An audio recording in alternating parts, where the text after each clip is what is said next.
Makorokoto kuna Nox Kuni uyo warora masiziva wake asi wasworerwa munhu wake vamwe vachingoti chikuru kubuda mugota. Welcome back to your channel. Please don't forget to like and subscribe. In one of our previous videos takaposta Nox achinga arora asi takanga tisina kuisa official photographs uye netizens paona mapicture aya vabva vangobva vati mukadzi wacho anenge abva zera.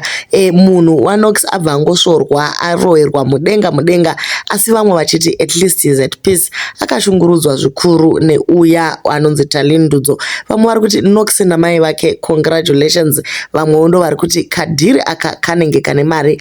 Kana uchinge wangowana gepu rako une mangwavhiro ako aiwa zvese zvinongogona kuendeka. But chaizvo guys, I honestly don't see anything wrong.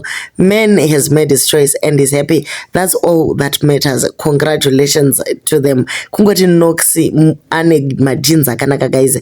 Akaimba kare tichiri vadiki 2004 mukomana anga akutoimba. So in as much as he looks very young, atova ne 41 years.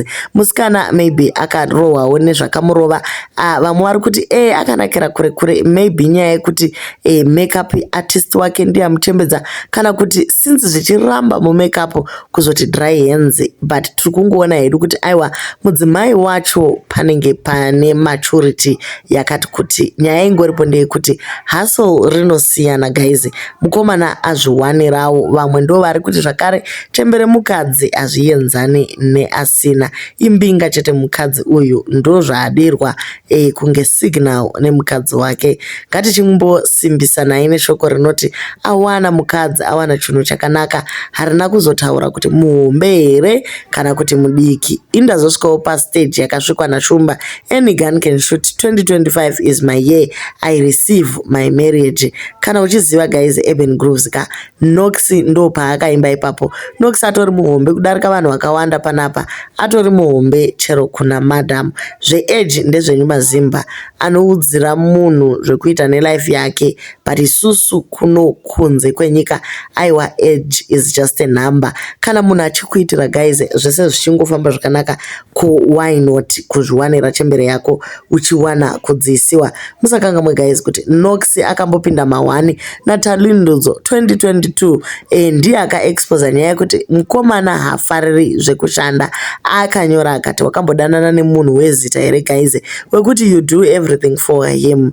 You buy food, clothes, land, must stand, building, traveling, rent, even support you can think of. Every support you can think of you give them. Okuhurira zvinosemesa pamusoro pazvo zvekukuigira turwere twepabonde. You do everything chake kuvhaira kuita kunge akarongeka asi kana shungu anenge asina unenge uchitoona kuti hapana, including using your parents car, but achikuitira utsinye.